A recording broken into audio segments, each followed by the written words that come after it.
COVID que están acompañándonos en sala. Gracias.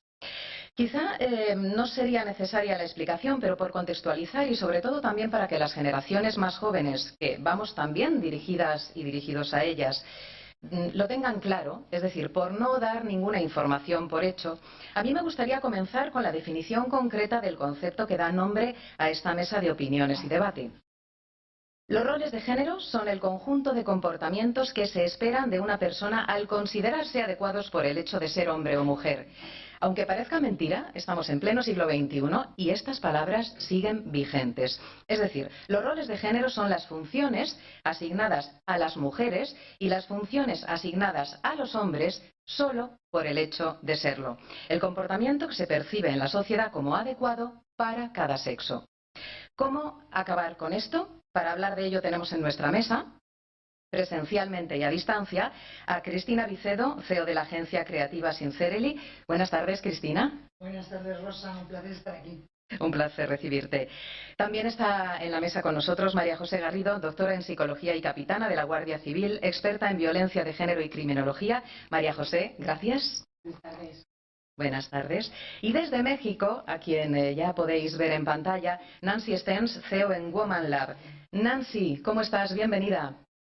Muchísimas gracias, un gusto estar aquí con ustedes. Vamos a comenzar con una pregunta quizá muy personal para cada una de vosotras. Bueno, la misma para todas, pero para que la contestéis de manera individual para abrir esta ronda de intervenciones. ¿Cuál diríais que es el rol de género más evidente o más flagrante que os habéis encontrado cada una? ¿Queréis que comencemos por Cristina, por ejemplo, puesto que la hemos saludado primero? Cristina, el rol de género más flagrante con el que te has topado en tu vida. ¿Y me puedo poner el botón de muestra? Por supuesto, de hecho me encantaría porque las anécdotas personales son las que más llegan. Así que si no te importa, adelante.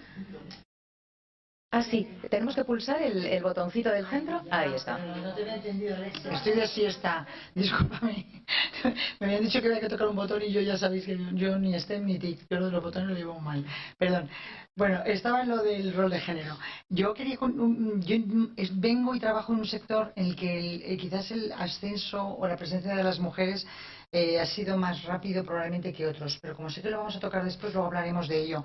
Pero yo recuerdo hace perfectamente 25 años, cuando empecé a trabajar en una agencia de comunicación y fui nombrada a los pocos años directora general de esa compañía, estaba en el comité directivo de la agencia de comunicación muy grande, no voy a decir los nombres, ¿vale? Que es verdad que ha roto mucho más el techo de cristal que antes, pero estábamos sentados 10 hombres y 2 mujeres. Y llegó el momento del descanso. Y entró alguien con una bandeja con cafés. El café estaba en un termo y había que servirlo, ¿no? Y la leche también. Y yo me acuerdo que todo el mundo seguía sentado, pasaba el tiempo y se iba a pasar el tiempo del descanso. Hasta que se le ocurrió a mi querido presidente decir: oye, Cristina, nos tienes que poner tú los cafés, ¿no? Yo, hombre, aquel día y en aquel momento, quizás porque todavía era muy joven y llevaba poco tiempo en el puesto, dije: pues hombre, pues perdona, presidente, me levanto ahora mismo, pongo los cafés, no tengo ningún problema. No importaría para nada haberlos puesto, ¿no?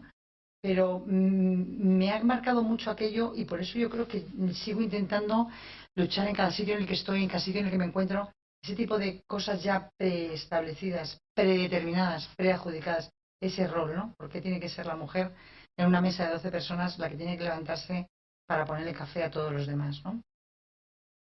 Qué importante es.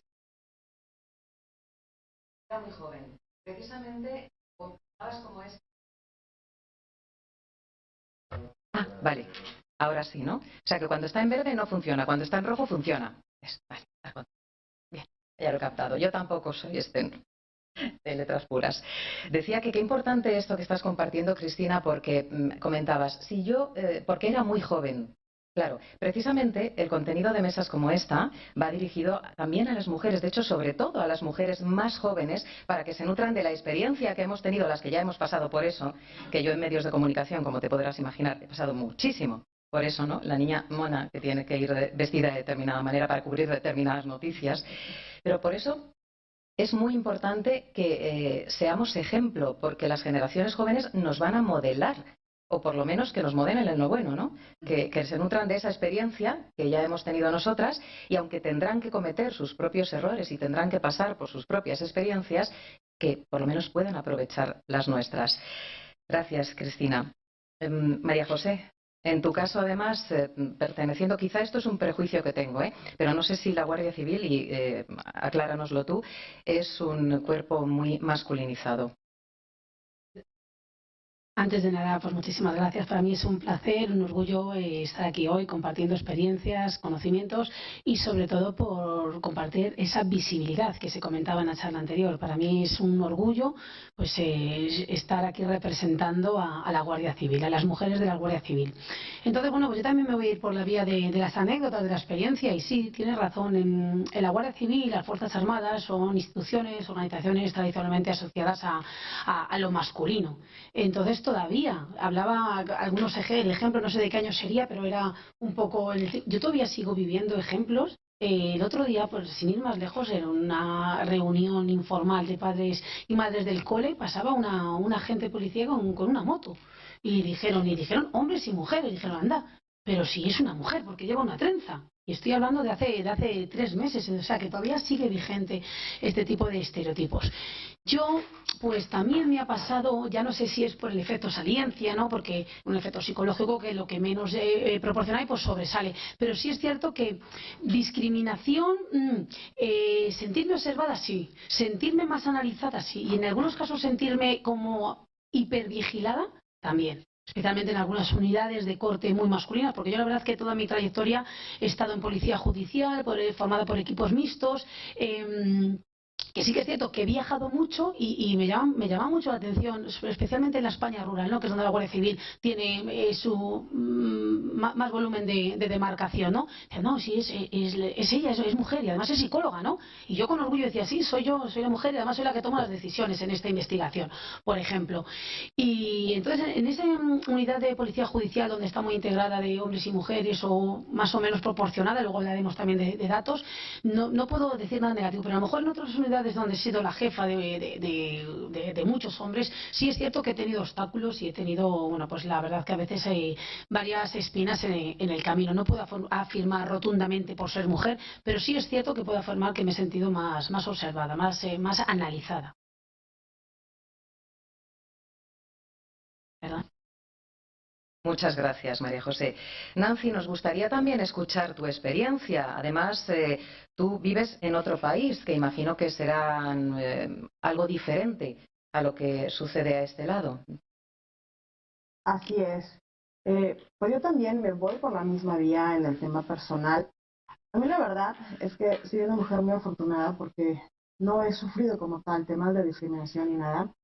Solamente algo similar fue el año pasado, en enero del 2020, que en unas pláticas con empresarios japoneses, con un proyecto que tengo de energías biológicas, me comentaron, oye, ¿cómo es posible que una mujer sea la CEO y una mujer sea quien traiga este tipo de tecnología y de innovación?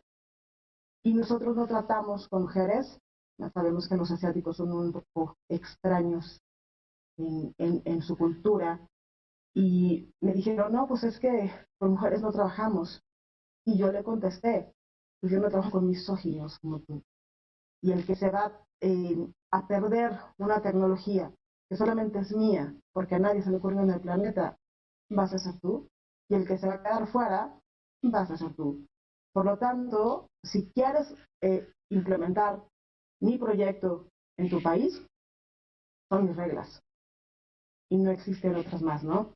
Entonces se quedan como muy sorprendidos por mi contestación. Total, a los más o menos 2, 3 días me buscaron y me dijeron, sí, si queremos trabajar contigo, y vas a ser la primera mujer en nuestro largo trayecto empresarial con el que vamos a hacer negocio, literalmente. Y al día de hoy, bueno, estamos trabajando con empresarios japoneses, con ese proyecto, y ya están como forma de inversionistas. Entonces, creo que ha sido lo único que a mí me ha sucedido como tal. Yo tengo un carácter demasiado firme, muy fuerte, se podría decir, y dicen por ahí que soy muy imponente. Entonces, la verdad es que no me ha tocado el tal cual hacerme como que a un lado por el simple hecho de ser mujer, no más que esta vez, pero bueno, se pudo trabajar de manera adecuada. Muchas gracias, Nancy. Los roles de género son una forma de discriminación y podemos encontrar esta forma de discriminación en dos ámbitos, o quizá podríamos decir en tres, ¿no? Como el segundo, el tercero, una prolongación del segundo. Tenemos esta discriminación en el terreno laboral, por un lado, y la tenemos en el ámbito familiar y después justo en el social. ¿En cuál pensáis que hemos avanzado más y en cuál menos? Porque está claro que hemos avanzado, y más en los últimos años, pero yo llevo 25 años vinculada al mundo del género. Llevo 25 años con programas sobre mujer y seguimos hablando de las mismas cuestiones. Es verdad que se ha avanzado en algunos aspectos, pero no tanto como se esperaría, no tanto como esperábamos hace 25 años. ¿En qué terreno de los tres que hemos mencionado pensáis que hemos ido un poquito más allá y en cuál menos?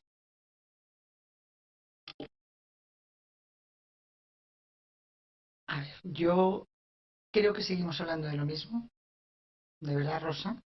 Y yo llevo 11 años, que es el tiempo que llevo desde que tuve la suerte de conocer a Carmen y la Fundación Women's Wing, que creo que seguimos repitiendo las mismas cosas y diciendo lo mismo. Es cierto que los porcentajes van mostrando figuras o cifras más alentadoras, pero te queda muchísimo por hacer y tenemos que seguir haciendo.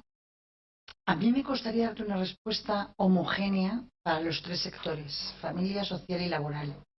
En el aspecto laboral, y obviamente por el sector en el que estoy, que es comunicación, yo creo que ha habido un crecimiento más rápido que el familiar y que el social, desde mi punto de vista, y por lo que yo conozco.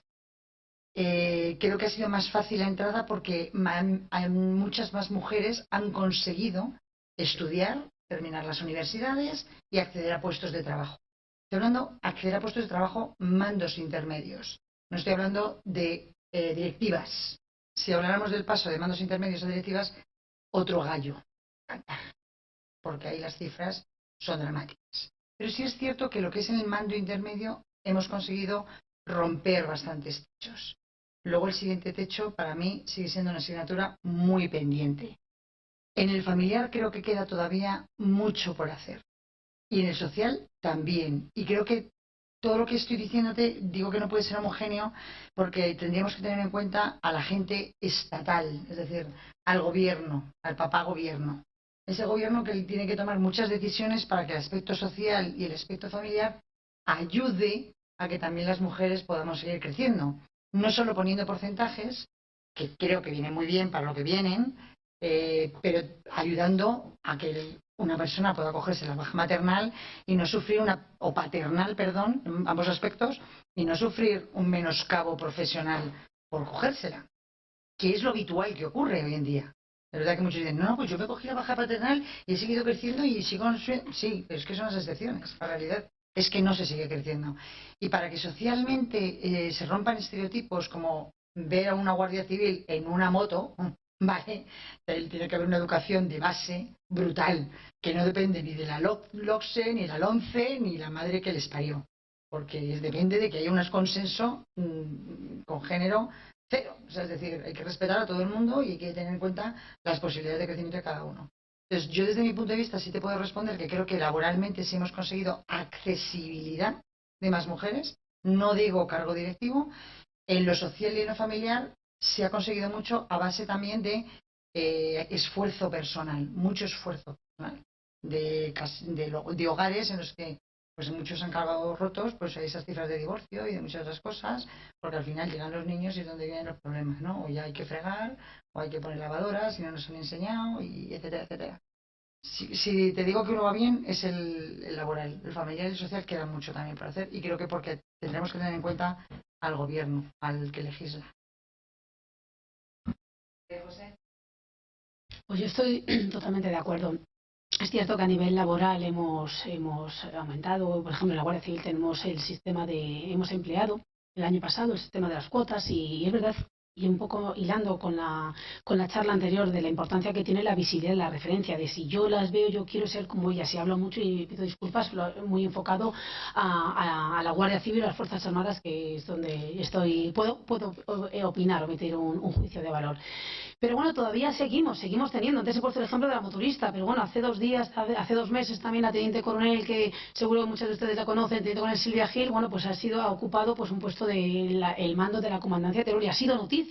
O hace 1 año y medio cuando tenemos una directora general. Entonces yo creo que todavía se tienen que hacer muchas más cosas. El sistema de cuotas es verdad que genera polémica, pero yo lo creo muy necesario, porque es cierto que para demostrar esa meritocracia, esa capacidades, necesitamos vernos, necesitamos tener mujeres que puedan demostrarlo. Y es verdad que en el periodo de, bueno, pues las niñas o los adolescentes necesitan tener figuras de referencia, con lo cual insisto que me encanta estar aquí hoy como mujer guardia civil.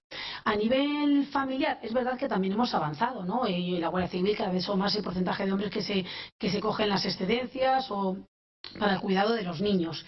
Pero todavía, yo que estoy haciendo ahora una investigación, que me estoy entrevistando con profesionales de diferentes sectores, entendiendo que no solamente es un aspecto del género, no solamente es un aspecto de mujeres, es un aspecto que engloba los dos colectivos. El otro día me encontraba con un dato dramático, ¿no? Utilizando el adjetivo que ha utilizado ella, ¿no? Hablaban de una pareja que eran los dos psiquiatras, ¿no? Los dos psiquiatras en un hospital. Y ella, bueno, pues hacía uso de un derecho que era cogerse, bueno, pues una pequeña excedencia para el cuidado de los niños porque no son de Madrid y en el verano pues no tienen familia para el cuidado de los niños.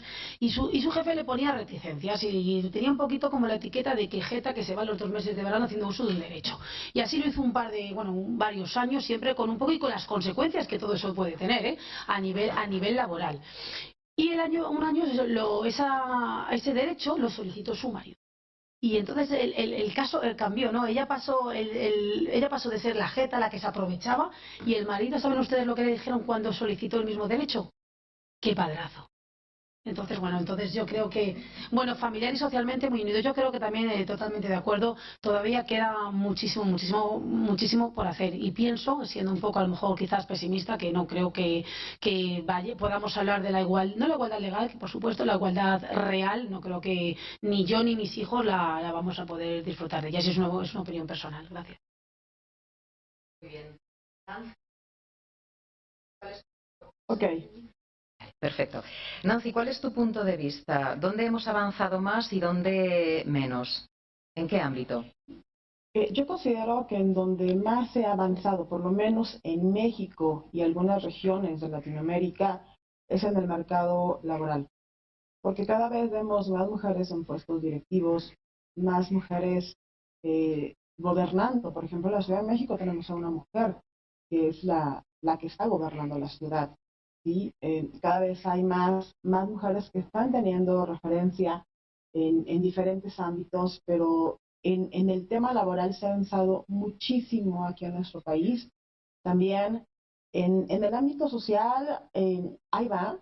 Nosotros aquí en México, pues siempre cada 8 de marzo hay marchas precisamente para el apoyo a las mujeres, para todo lo que socialmente y culturalmente nos han como que estigmatizado y atacado, ¿no? Que por el simple hecho de ser una mujer, de tener vagina, ya no puedes hacer ciertas cosas, o en el tema familiar, como eres la mujer, a ti te toca el poder de hacer la limpieza de la casa, el tener la comida lista a la hora en la que llega la pareja o a la hora en la que los hijos lo están solicitando. Entonces, hay muchas cuestiones que yo veo que todavía falta avanzar. En lo laboral sí vamos muy avanzados aquí en México, pero en la parte familiar y en la parte, o sea, todavía social nos falta muchísimo, porque somos como que muy mal vistas, ¿saben? Tan solo hay mucha violencia familiar en el país. Hay violencia psicológica, violencia sexual, violencia financiera. Yo lo veo todos los días con varias mujeres con las que he tratado y siempre hay, es que mi marido dice que no sé hacer nada, ¿no? O mi papá dice que soy muy mala para las matemáticas, o para las ingenierías. Y precisamente en una investigación que hizo Women Lab en México y Latam hace 6 años, en el 2015, precisamente salió eh, las creencias limitantes que le ponen directamente a la mujer, que le programan desde que es niña, directamente por sus padres, incluyendo madre y padre, eh, han como que influido mucho en que la ingeniería no haya tantas mujeres, por lo menos en esta parte, ¿no? En estas regiones. Y yo siempre digo, es como si la ingeniería tuviera género, ¿no? Precisamente, pues parece que fuera género masculino. Las mujeres les tienen mucho temor a las áreas STEM, no nada más STEM, sino STEM, que incluye la parte de artes, precisamente porque les dijeron que iba a ser complicado, que las matemáticas esto. Entonces también es ese tipo de violencia familiar que desde el padre y la misma madre empiezan a ejercer, se vuelve complicado, ¿no? O que te dicen, ay, ¿y cómo te vas a poner a estudiar una ingeniería? Mejor dedícate a diseñadora gráfica o diseño de modas o psicología, ¿me explico? Entonces sí hay ciertas cosas que todavía nos faltan en México y Latam para poder trabajar, pero sí siento que en lo laboral es donde vamos más avanzados. Muy bien, precisamente de estos tres ámbitos habla el Foro Económico Mundial. Según datos de este foro, los peores países para ser mujer son Yemen, donde no hay derechos para las mujeres, donde todo el control lo tiene el hombre de la vida familiar, social, política. El segundo es Pakistán, segundo país para ser mujer es Pakistán, donde tan solo el 25% de las mujeres tiene un puesto de trabajo frente al 80% de los hombres. Y en tercer lugar está Siria, donde las mujeres todavía necesitan el permiso de un tutor, para viajar, casarse o acceder al mundo laboral. Vamos a darle un poquito la vuelta, vamos a ver la cara B de esto. Me gustaría saber para vosotras si hay algún país en el que podamos inspirarnos para hablar de las cosas buenas, por sus buenas prácticas, es decir, que tenga unos resultados excelentes en cuestión de género. Yo lo comentaba hace un momento, antes de entrar, no he vivido muchas veces fuera de España, pero soy un pequeño periodo en Oslo, en Noruega, durante 6 meses en un proyecto con un cliente.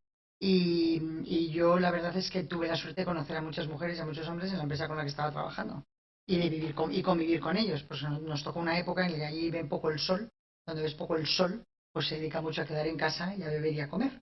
Entonces, obviamente ahí tienes mucho tiempo pues para conocerles, para verles, para ver cómo comparten las cosas en el día a día, ¿no? De visita todos somos guapos, pero cuando vas un poco a casa de alguien y ves un poco lo que ocurre cada día, como que puedes entrar un poquito más en la cultura, ¿no? Bueno, pues a mí me sorprendieron muchísimo. Tengo entendido que todos los países escandinavos son iguales en ese nivel de culturas. Yo creo que he sido el único lugar de los que yo he vivido en el que he encontrado realmente una paridad y un respeto en el que el género no existía. Es decir, yo conocía gente de padres que estaban, y estoy hablando de hace 24 años aproximadamente.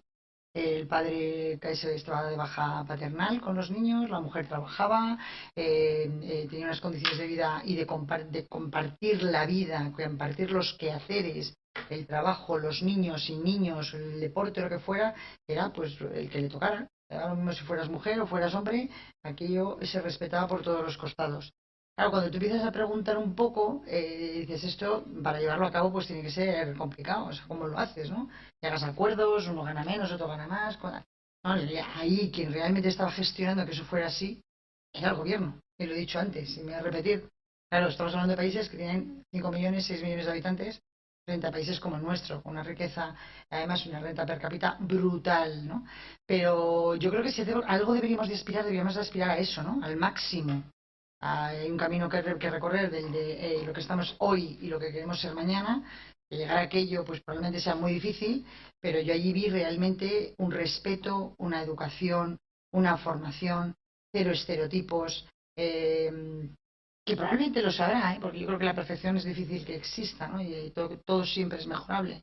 Pero yo lo que vi, desde luego, en ese aspecto de respeto de la persona, no por ser hombre o por ser mujer, lo viví laboral, social y familiarmente.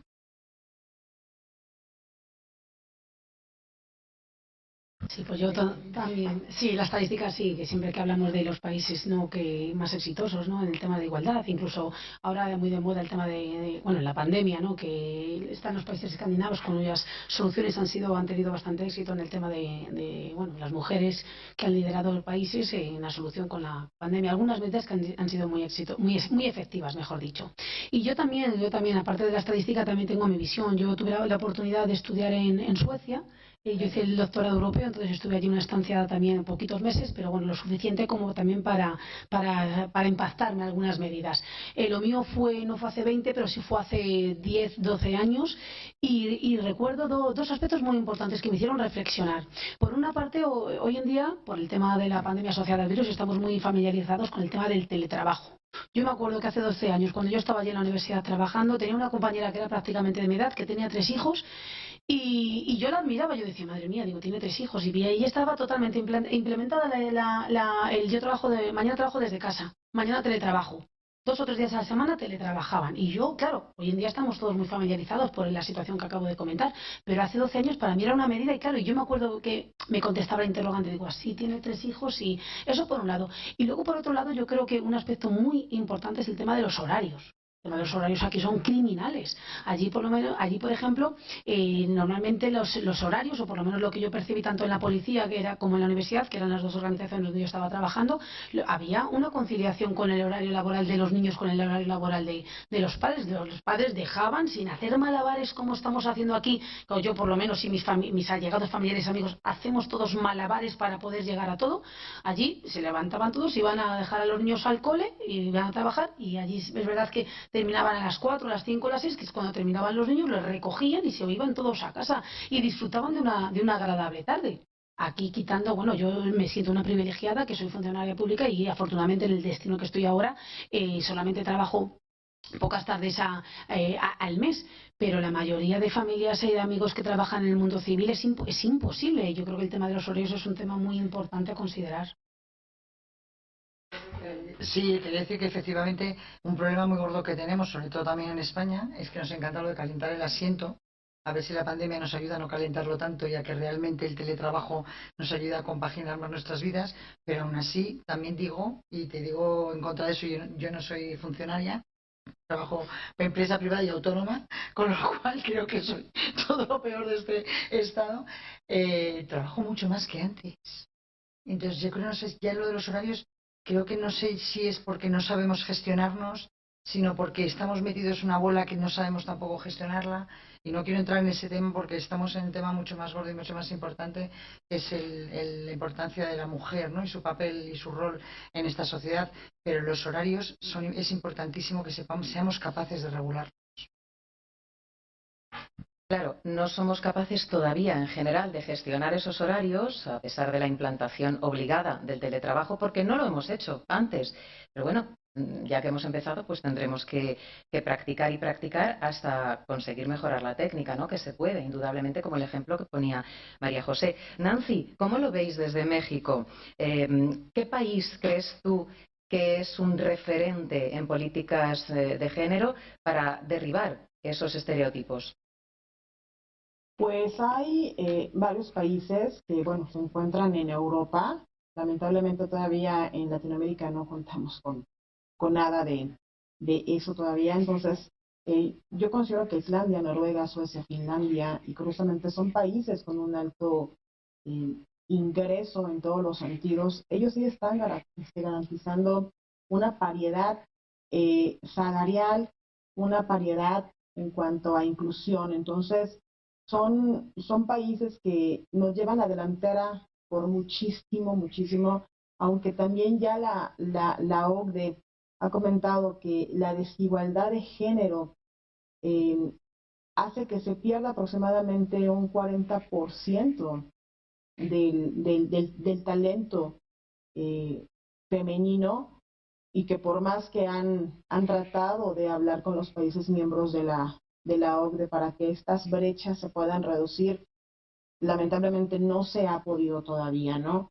Ahora, ya se está prohibiendo también legalmente la discriminación laboral, eh, solamente por ser mujer. pero nuevamente no hay avances lamentables. En México, bueno, nos falta muchísimo, pero también es un tema desde nosotros como mujeres. Hubo un caso en Google hace más o menos 3 años que fue muy sonado y llega una persona, un hombre, a solicitar un puesto que había visto en internet. Y el hombre empezó a hacerle preguntas a la gente de recursos humanos, ¿no? De que, oye, ¿sabes qué? Me interesa, pero quiero saber si me das el estacionamiento sin costo para no estar pagando durante el mes que yo esté laborando aquí, que mi horario de comida sea por lo menos de 1 hora, no de 30 minutos, que los fines de semana, bueno, pueda tener más actividad personal que profesional. Y empezó a negociar. Y cuando presentaron también a una mujer que tenía las mismas skills, que tenía los mismos conocimientos, la mujer a todo dijo, sí, está bien, está bien, está bien, sin llegar a negociar el que le pudieran dar el estacionamiento sin costo, sin decirle, oye, necesito por lo menos 1 hora para comida. No hubo nada de eso, de tipo de negociación. Y cuando te pones a ver, dices, ¿qué está sucediendo en las mujeres para no poder negociar algo tan sencillo? Y definitivamente yo todo lo reduzco a cultura. A cultura y no de hace 15, 20, 30, 50 años, sino hay que irnos muy atrás en la historia para saber y comprender y entender de dónde surgió todo este tipo de la diferencia de género, ¿no? Entonces, sí es un estudio antropológico todavía más fuerte que, bueno, ha resultado lamentablemente en todo este tipo de temas en el cual la mujer ha sido discriminada por varias partes, ¿no? Entonces, siento que también a nosotros, como mujeres, debemos empezar a darnos nuestro lugar, el creernos lo que somos y el empezar a respetarnos como género, porque es bien importante tener ese respeto. Aquí en México y en Latam pasa algo muy lamentable. Entre mujeres se atacan. Me ha tocado ver en vivo cómo hay una mujer que llega en un auto de lujo, con un cuerpo muy trabajado, una mujer muy cuidada, y mujeres que están afuera, o sea, viendo cómo llega esa mujer, empiezan a hablar de una manera fuerte en contra de esa mujer. Seguramente está con muchas cirugías, por eso tiene ese cuerpazo. Seguramente fue y tuvo relaciones sexuales con el jefe para que le dieran el puesto. Y la misma mujer, sin conocer a las otras, empieza a atacar. En vez de reconocer, esa mujer está bellísima porque se cuida. Esa mujer tiene ese auto porque trabaja, porque estudió, porque se preparó. Y lamentablemente, en México y Latam, la mujer se ataca muchísimo. Te ven triunfar y de prostituta no te bajan. ¿Saben? Eso está sucediendo en México y es importante cambiar esa mentalidad y celebrar los triunfos de otras mujeres y de impulsarlas. Es algo que por lo menos yo en lo personal y con Woman la hacemos, ¿no? Te ayudamos a brillar y trabajamos mucho con esa inclusión desde nosotras mismas, porque si nosotras no nos apoyamos como mujeres en un mundo que se ha querido ser de hombres, porque la culpa no la tiene el hombre, la tiene la mujer por no querer darse su lugar, creo que no vamos a avanzar ni en temas de género ni en otros temas como mujer. Claro, quizá esos ataques de los que hablas, Nancy, se deben, digo quizá, y en parte creo que sí, es mi opinión, creo que se deben a una repetición de patrones, a ese componente cultural que tú mencionabas también, ¿no? Es lo que vienen haciendo con nosotras, pues nosotras lo perpetuamos de alguna manera. Y es verdad que ahora tenemos en nuestras manos romper con eso, romper con esa tendencia de comportamiento. Y me gustaría preguntaros también a las tres, puesto que ya hemos visto y hemos coincidido en la mesa, que en el campo laboral hemos avanzado más. En el terreno familiar y social, asignaturas pendientes. Vamos a centrarnos un poquito en el familiar, que es la base, ¿no? ¿Qué podemos hacer desde los hogares para combatir los roles de género, para no inculcar esas creencias limitantes que también mencionabais antes y no perpetuar estos comportamientos?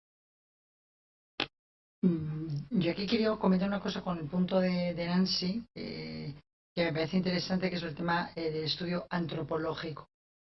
Yo soy de letras puras también, Rosa, hice derecho también, luego dejé el derecho porque no creía en él mucho, pero terminé la carrera y me hice muchas otras cosas. Pero siempre decía que yo el día que tuviera un hijo varón, yo le iba a educar para que ese hijo varón fuera una persona y fuera tanto mujer como hombre. Le quería educar para que él hiciera, pues yo en mi casa, había mi casa, una casa con 5 hermanos, padre y madre también trabajando los dos, pero en mi casa las que trabajábamos eran nuestras 3 chicas, los chicos no trabajaban. Entonces yo dije, el día que yo tenga hijos, yo esto lo voy a cambiar. Yo decía así, por mí yo chiquitito.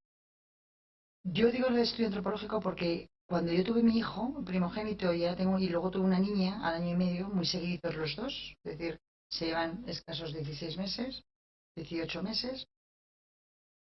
Yo fui visto la evolución de los dos y genéticamente hay algo, Rosa, yo no sé, pero genéticamente hay algo que aunque yo intento que los dos hagan exactamente las mismas cosas, mi hija siempre hace más. Siempre hace más. Y os hablo de cosas tan sencillas como recoger tu cuarto, hacer la cama, estudiar, atender a tu padre, ser cariñoso. Conviene muchas cosas. Entonces, a mí, yo no quiero lanzar esto de ningún lado porque lo que yo sí que he intentado en casa, y es lo que quiero dejar aquí como aprendizaje, es que sean los dos personas. Me da lo mismo que él sea más varón y él sea mujer, pero que los dos se respeten mutuamente y se respeten como personas para cualquier cosa que tengan que hacer. Independientemente de lo que yo he hecho, obviamente existe un contexto, que es el entorno en el que vivimos, que al final es muy difícil aislarles de ello. Por ejemplo, el colegio, o la familia, o los amigos, que al final también influyen en la educación. Entonces, yo no sé si será eso o el gen, pero yo desde muy chiquiticos que estaban mis niños, yo he visto grandes diferencias entre uno y otro. Entonces, yo no sé si nos tendríamos que ir hasta las cavernas, ¿vale? O a la edad de bronce y ver un poco qué es lo que nos definió como personas, hombres o personas mujeres, ¿no? Yo sí lo intento desde casa y mi mensaje es que intento que los dos aprendan lo mismo, que se sientan válidos para cualquier incluso carrera. Yo en mi casa somos todos de derecha, las matemáticas se nos han dado muy mal a todos. Yo no sé si esto es un karma malo, pero en mi casa no ha salido ningún buen matemático ni ningún buen ingeniero. Y yo desde el primer día empecé ingenierías, matemáticas con los dos, y las odian. ¿Te puedo hacer una pregunta? Si te miras a ti misma, ¿realmente tú te has comportado igual con los dos o te has descubierto en algún momento perpetuando los roles de género? Sí, he pecado. Sí, porque cuando te compras un colorete, pues piensas, oye, pero este colorete para mi hija le va a encantar. Y a mi hijo no le he dicho que se ponga colorete. Y te pongo un ejemplo muy sencillo, pero hay muchas más cosas. Yo creo que a veces es muy difícil, muy difícil. No me gusta echar la culpa ni a la publicidad, ni al entorno, ni a nada, porque al final tú educas a tus hijos, eres tú el máximo responsable, es que ni siquiera el colegio es el responsable. Pero es muy difícil romper con muchos estereotipos y muchas cosas que ellos ven desde muy pequeños. O sea, la compra de juguetes, Rosa, es que yo lo he dicho muchísimas veces, digo, ¿por qué hemos comprado una muñeca a la niña y un balón al niño? Pero es que él te pedía con un año pegar balón, o un año no porque no anda todavía, pero año y medio, 2 años ya te pegaba patadas. Y mi hijo te quiere abruptamente. Mi hija te quiere dócilmente. Lo digo de verdad. Y lo abrupto de mi hijo es un abrupto sincero, abierto, bruto. El de mi hija es dócil, pero siempre dices, esta ya me va a pedir algo. Muchas gracias, María José. Pues totalmente de acuerdo también. Yo también tengo dos niños, un niño y una niña que también se llevan 17 meses y también observo esas diferencias, ¿no? Que es verdad que existen diferencias en función de si eres niño o eres... Bueno, existen diferencias en función de si eres hombre o si eres mujer. Hay diferencias anatómicas, biológicas, hormonales, etcétera. Y es cierto que los sesgos inconscientes también existen. Queramos o no queramos. Yo varias veces me he sorprendido a mí misma con ese tipo de comportamientos que comenta, de decir, pero ¿por qué le digo yo a la niña vámonos de compras y no se lo digo al niño? Porque es verdad, y yo muchas veces hablo con mi marido, digo, jolín, digo, soy la POC, el punto de contacto de mi trabajo de igualdad, que yo soy la garante del tema de la igualdad, y me acabo de advertir a mí misma cometiendo un sesgo inconsciente. Entonces es muy complicado. Y al hilo de esto yo quería enfatizar la importancia que tiene es que iba a decir la formación, pero no es la formación. Es verdad que a raíz de la 1-2004, de la 3-2007, la formación en igualdad es una materia obligatoria. Desde los 3 años en los colegios, en función del ciclo evolutivo, pues tienes charlas, adaptadas por supuesto, a la edad de los niños, pero tienes charlas en los colegios, en los cursos, en cualquier curso de administración, tienes X número, en función del número de X, tienes números de horas de igualdad y de violencia de género. Pero realmente yo creo que habría que analizar la efectividad de estas campañas. ¿Realmente necesitamos formación que venga una persona que a lo mejor no está sensibilizado, no tiene esa perspectiva, no tiene las gafas del género a que me cuente 50 diapositivas? No se trata de eso, no se trata no queremos estadísticas, queremos realmente, o lo que yo he hecho en falta, es sensibilizar a la gente. Y es inútil muchas veces el intentar evitar este tipo de sesgos inconscientes, que yo soy la primera que he pecado también, porque no podemos, si la gente no está sensibilizada, yo no digo formada, digo, si no está sensibilizada es imposible. Yo me considero una persona sensibilizada, insisto, soy un poco la garante de transmitir este tipo de esta formación en mi puesto de trabajo a todas las escalas, desde generales, oficiales, suboficiales y tropas. Soy la garante y me encuentro a mí misma algunas veces con este tipo de sesgos inconscientes, ¿no? Que los tengo que tener bastante controlados.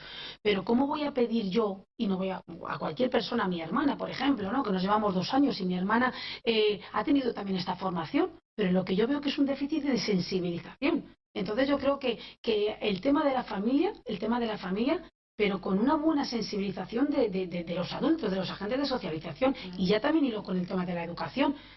Sí, damos formación desde los 3 años, resolución de los conflictos a través de métodos pacíficos, etcétera, etcétera, pero ¿cuánto peso le estamos dando a la educación? ¿Cuánto cobra una profesora de guardería? ¿Cuánto? Si el otro día me daban los datos y me llevaban las manos en la cabeza, y se supone que son los garantes de la educación de nuestros más pequeños, en la época más donde hay más plasticidad para que se asimilen los valores, ¿no? Entonces, bueno, pues yo creo que ya es un tema a lo mejor que sobresale de la familia, y hilo ya un poco con el tema de la política. No es suficiente la formación. A mí no me vale una charla de 50 minutos y 20 diapositivas. Yo quiero sensibilizar a la gente y quiero que la persona que me esté escuchando piense que lo que le estoy contando puede ser la víctima, su pareja, su hijo, su hija. No hay mejor consejo como decir, imagínate que esto que te estoy contando está pasando a tu hija.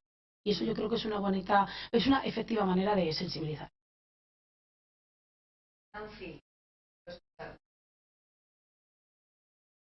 Ok, a mí esta es una temática que me gusta mucho porque considero que la educación de que sea una igualdad de género en nuestros hijos o en la familia empieza por nosotras. Cuando nos embarazamos, por lo menos en México y Latinoamérica, desconozco en España, pero aquí ¿es niño o es niña? Es niña. ¡Wow! Todo rosa. Es niño, todo azul. Y dices, ¿por qué tener de entrada una selección de color en específico si eres varón o eres mujer? ¿No? También, una vez que ya tienes a tus hijos, es muy común, ay, es que ayúdale, pobrecito, tu hermano no sabe hacer esto, entonces ayúdale a hacerle la cena o ayúdale a preparar algún alimento. o es que está cansado, déjalo dormir, no, tú ponte a limpiar, ayúdame. Y es una cuestión que es muy constante en las mujeres de México y Latinoamérica. Hace como 4 años tengo una anécdota de una de mis speakers en el cual su hijo varón había pedido para el Día de Reyes Magos una cocina de juguete. Entonces ella eh, fue a comprar esta cocina para su bebé. Bueno, el niño tenía 5 años y no había más que en color rosa, porque dices, bueno, ¿por qué no hacen los juguetes, pues no nada más para niños, para niñas, sino que sean unisex, ¿no?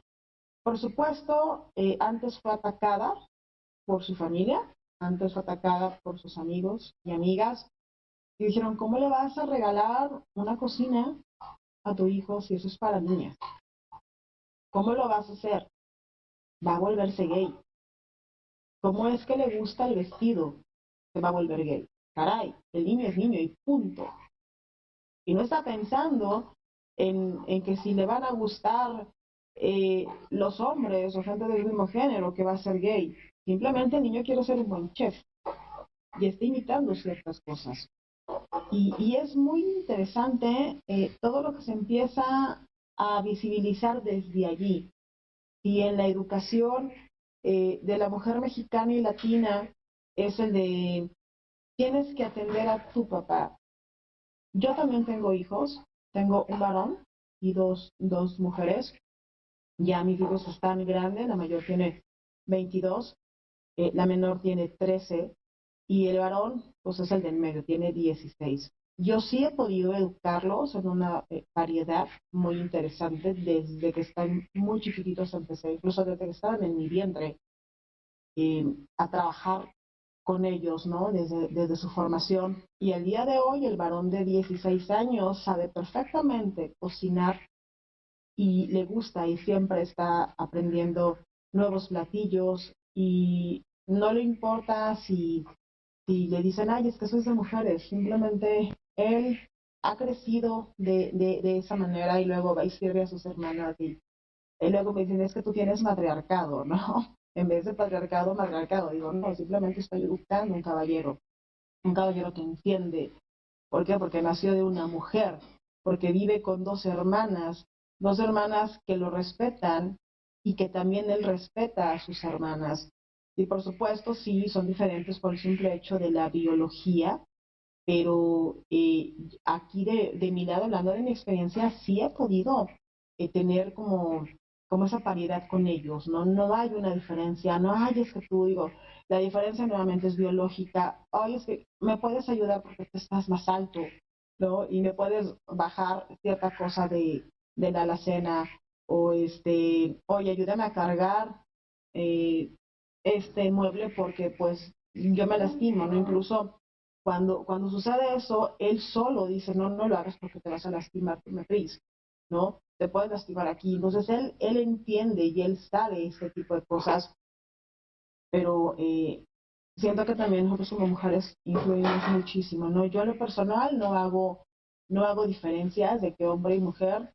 Si a ti te gusta ciertas cosas, aunque sean socialmente vistas para mujer adelante y viceversa, ¿no? Por ejemplo, mi hija, la más pequeña, nunca le gustaban las muñecas. Siempre fue de carritos y es una mujer muy ruda para sus 13 años, más ruda todavía que el varón, ¿no? En muchos aspectos. Entonces dices, bueno, pues si tú quieres carritos para jugar y quieres juguetitos de hombres, que así lo ha puesto la sociedad, yo no tengo ningún problema, ¿no? Igual, si a mi hijo, y es que me gusta esa muñeca, pues te compro la muñeca. Y punto. O sea, no es de que es rosa o, o hago cuestiones así. De repente voy y le compro camisas rosas y me dices que el rosa me encanta, ¿no? Ay, pero es que el rosa es de gays. Dices, no, pues de gays, ¿no? Y si lo fuera, ¿qué, no? O sea, simplemente me gusta y somos personas y nos tratamos como personas sin importarnos el género o tu preferencia sexual. Y ellos lo ven así. Somos seres humanos y te trato como ser humano. Lo demás que traigas en tu cabeza, lo que traigas en tu mente, eso es problema tuyo. Mientras no me afectes a mí a los demás, está perfecto y puedes ir por tu vida como tú gustes, ¿no? Y eso lo tienen desde hace ya mucho tiempo, porque siempre fueron educados con esta cuestión de paridad de género. Yo soy una de las mujeres más importantes a nivel mundial en movilidad, entonces han crecido viendo a su mamá siempre en conferencias, subiéndose a foros, en entrevistas, en un mundo que normalmente es de hombre, el 98% del mundo automotriz y movilidad pertenece a varones, y yo soy ese 2% que está rompiendo estereotipos de género. Entonces ellos han crecido viendo a su madre en tecnología, viendo a su madre en cuestiones que socialmente son de varones, y con ese tipo de ejemplo, para ellos les hace tan normal ver a una mujer en tecnología. Entonces también considero que es importante el cómo tú lo estás viendo, también cuáles son tus vivencias de vida para poder tener una opinión o un concepto en un futuro, ¿no? Cuando ya tienes una edad adulta. Muchas gracias, Nancy. Hemos hablado, que nos quedan 5 minutos de mesa, y hemos hablado a lo largo de toda esta hora de esas políticas de conciliación llevadas a cabo por otros países, de esas ayudas económicas que se dan también en otros países, de esa sensibilización versus formación que también se da en otros países, y aquí vamos a ver de qué manera podemos ponerlas en práctica. Bueno, ya que tenemos este foro, me gustaría saber qué les pedís a los políticos, a la administración, a los que nos gobiernan, qué deben, qué tienen que hacer para contrarrestar los roles de género. ¿Tienes 3 horas? 3 minutos. 3 horas para empezar, digo. Luego tendríamos que echar más horas. Yo creo que tendría que ayudar muchísimo más, no solo por las políticas, sino porque hay que regular muchas cosas. Empezando porque cuando estaba antes María José hablando de la sensibilización, yo me estaba acordando de, por ejemplo, por qué escondemos a veces pues los casos de violencia de género, ¿no? O menos mal que se empezaron a computar hace unos años y ya sale en televisión y demás. Es decir, creo que todo este tipo de cosas, estas cosas que ocurren y que están mal, que deben de aprenderlo desde muy pequeños los niños, y debemos de verlo todos para realmente sensibilizarnos. Insisto que tu palabra me ha encantado, María José, porque creo que es la pura realidad. Al final hablamos mucho de educación y formación, pero todo te puede pasar por encima, pero si tú no lo absorbes, no lo percibes, no lo aprendes, no lo vas a realmente adaptar y a transmitir, ¿no? Entonces yo creo que como seres humanos todos debemos de aprender cosas, sensibilizarnos, formarnos, pero tiene que haber siempre un marco que lo regule. Igual que se establecieron las cotas para intentar que ese acceso a los cargos directivos las mujeres lo tuvieran, independientemente de que nos gusten, es una forma para poder conseguir llegar a un objetivo, pues aquí el medio justifica claramente el fin, ¿vale? Entonces creo que eso, igual que esa medida, Rosa, desde mi punto de vista, se deberían de tomar muchas más. O sea, el hecho de que una empresa pueda tener beneficios, y yo no soy empresaria, soy autónoma simplemente, pero pueda tener beneficios o por lo menos tener una serie de condiciones de mejora si tiene gente o personal que coge bajas por maternidad o por paternidad, o que pueda haber reglas de conciliación laboral, que no se premie el estar sentado en la silla, sino que se premie la productividad. Yo me gusta hablar mucho de los OKRs, los objetivos, no voy a decirlo en inglés porque suena fatal, ¿no? Pero que te midan por objetivos y claramente unos resultados, ¿no? Y que se miden y se monitoricen. Ya no es cuestión de cuántos días paso en la oficina, sino realmente cuánto produzco para esa empresa. Y lo tiene que hacer la empresa privada y lo tiene que hacer la empresa pública, porque al fin y al cabo es la empresa más grande de este país.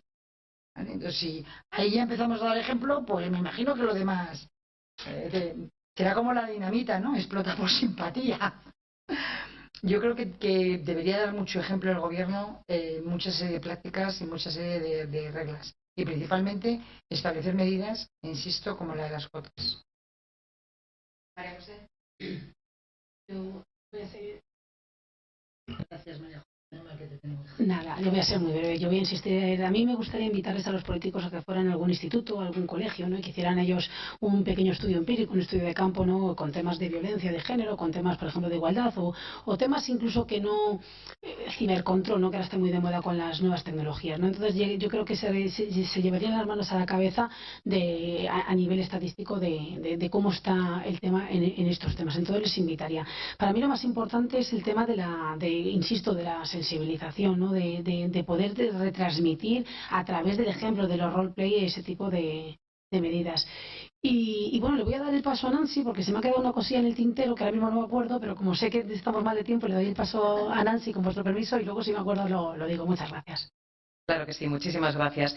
Nancy, concluimos contigo. Cuéntanos, ¿qué les puedes pedir? Bueno, fíjate, tú en este caso a tus propios políticos, ¿no? Pero se puede hacer extensivo a todo el mundo, seguro. Claro. Mira, ya que estoy en tema de Smart Cities, puedo decir que no hay un gobierno inteligente si no hay personas inteligentes. Recordemos que los gobiernos existen para las personas, no las personas para los gobiernos. Entonces nosotros, como sociedad de cualquier nación, como sociedad global, somos los que tenemos que iniciar competiciones y empezar también a comportarnos a la altura de lo que queremos que suceda en un cambio. No podemos pedir lo que no tenemos. Definitivamente, no podemos dar lo que no tenemos tampoco. Entonces, para que realmente haya un cambio a nivel legislativo, un cambio a nivel político, tiene que haber un cambio en nosotros como seres humanos, como sociedad. ¿Sí? Siempre es el tema de ¿qué tiene que ser el gobierno? No, el gobierno va a hacer lo que tú quieras que haga, porque son tus empleados y tú los pusiste en ese lugar, en ese curul, como le llaman en México, y tú fuiste quien los eligió. Entonces son tus empleados, pero cada país tiene el gobierno que se merece por su pensamiento, y lo vemos en México con el presidente que se tiene. Lamentablemente es un reflejo de una sociedad con la persona que está ahorita gobernando el país. Entonces, ¿dónde tenemos que cambiar? ¿Tiene la culpa el gobierno? No. Somos nosotros, porque nosotros elegimos. Y es en nuestras creencias, en nuestras bases y en nuestra educación. Si no hay personas inteligentes, no va a haber un gobierno inteligente. Es un tema que llevamos nosotros ya 2 meses en Women Lab trabajando con Smarter Governance y Smarter People, precisamente porque aquí hubo elecciones, porque se hizo un cambio muy interesante, pero no es el gobierno, somos nosotros los que tenemos que exigir. ¿Recordaste? Sí, ya recordé, perdón. Sí. Y no me quería ir sin decir solo no me quería ir sin dos aspectos que me parecen importantes para nuestros políticos. En primer lugar, el tema de que esto es un tema de hombres y mujeres, que tenemos que aunque sea a nivel estratégico, ¿no? Conseguir el talento, ¿no? de personas que no llegan arriba porque no se les pueden, y es verdad que hay diferencias entre hombres y mujeres, ni mejores ni peores, somos diferentes, pero aportamos muchísimo, danos la oportunidad de seguir aportando, ¿no? Eso por un lado. Y luego, por otro lado, que los puestos de trabajo no sé, en el funcionario público, a partir ya de un nivel, ya son puestos de libre designación. Y ahí muchas veces las mujeres nos vemos perjudicadas por el networking. Yo lo hablo de mí, de lo que conozco, ¿no? Por el networking. Porque yo salgo corriendo y si no tengo nada que hacer me voy corriendo por el tema de los niños. Y sin embargo los hombres, y esta es mi visión personal, como María José Garrido, veo que hacen más networking y luego al final las plazas que son de libre designación se basan más en algunos aspectos que en la meritocracia o que en las capacidades. Entonces a mí sí que me gustaría fomentar ahí los puestos por eso, por la capacidad, por los méritos, etcétera. No sé, esa es un poco mi visión. Y finalmente termino con la frase de que esto es un tema de hombres y mujeres y que hay que aprovechar el talento de los dos colectivos. Muchísimas gracias, pues ya sí damos por terminada la mesa. Nancy, muchísimas gracias desde México. Y Cristina, María José, gracias a las tres de veras por darnos vuestro punto de vista, por aportarnos vuestra experiencia. Y a modo de conclusión, yo creo que es que nos lo habéis dejado muy sencillito. Se puede resumir en una sola palabra: sensibilización, ¿no? Que es la palabra estrella de la mesa. y de esos cambios pequeños, locales, o esos cambios grandes, globales, que podemos y debemos llevar a cabo todos y todas, porque todos y todas somos agentes de cambio. A ver si conseguimos aportar nuestro granito de arena. No sé si veremos el cambio, como decíamos, nosotros ni nuestros hijos e hijas, pero sí que creo que estamos aportando con foros como este nuestro pequeño granito de arena para contribuir a derribar los roles de género. Muchísimas gracias y gracias a todos los asistentes. Buenas tardes.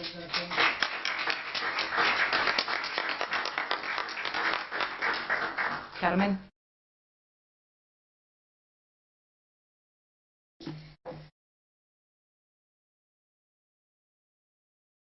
Gracias, Rosa, por esta magnífica mesa, esa moderación. Gracias, Cristina, María José, bueno, Nancy, que ya se nos ha dejado. Bueno, yo para modo de conclusión, ya para despedirme de todos, como decía Carmen Torrano cuando hemos empezado esta mañana o esta tarde, a cabo de la semana, este año se ha podido llevar a cabo la Semana Internacional de la Mujer. El año pasado no pudimos por la pandemia y a pesar de todo seguimos trabajando en las redes para poder acabar con los sesgos, para poder impactar a otras mujeres. Hemos contado con líderes referentes como las que contamos aquí hoy en día, para muchas otras mujeres. Y de esta manera hemos llegado un año más a conectarnos por unos días impactando a mujeres y sensibilizándonos para seguir adelante y no dar un paso atrás, pasito a pasito. Tengo que agradecer a todas las personas que nos han seguido desde Latinoamérica, desde España, desde el streaming, aquí, en presencia, lo que hemos podido. Y un mensaje, la igualdad tenemos que conseguirla porque es nuestro derecho. Y un consejo, que he recogido en todas y cada una de las mujeres que estos días hemos escuchado. Somos capaces. Si tenemos éxito, es porque nos lo merecemos, pensémoslo. Y si tenemos que tener éxito, o si queremos llegar al éxito, hay que lucharlo, sin reparo. Gracias a todas ellas por habernos puesto un poquito de luz en estos días. Y se han quedado con ganas, el día 22 a las 14 horas en España, Pilar Gómez Arceo hablará de todo esto y un poquito más. Muchísimas gracias a todas.